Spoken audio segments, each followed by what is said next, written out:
Hell yeah. Hey, what's going on, everybody? Welcome back to an all-new episode of The Shoop Show. Today, I am with my good friend and co-worker, Zach Panzica. Zach's been my homeboy since back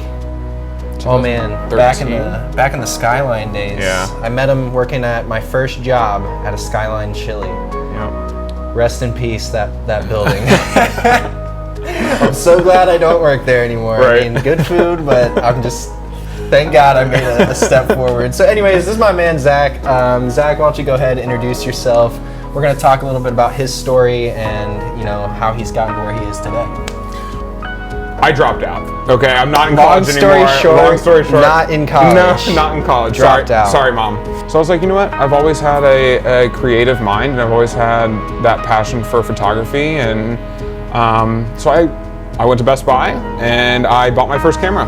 I bought a Nikon camera, actually, and started shooting whenever I could. I feel like that's everyone's first camera, right? I don't know who I was talking to, but I got the information from someone. They're like, yeah, get a Canon. Like, I recommend a Canon or a Nikon.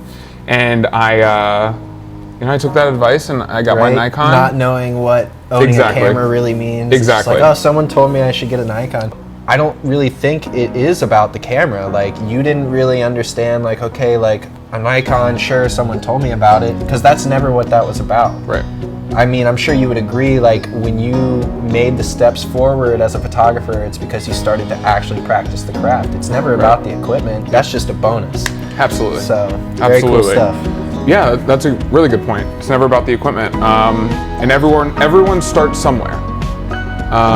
Whether it be, a crappy point and shoot camera. You have to start somewhere. Oh yeah. You have to start somewhere. Not everyone is set out to go to college and do the traditional route of, getting your four-year degree and then getting a job and then getting married and then having kids and, all this different stuff. Not everyone is meant for that road.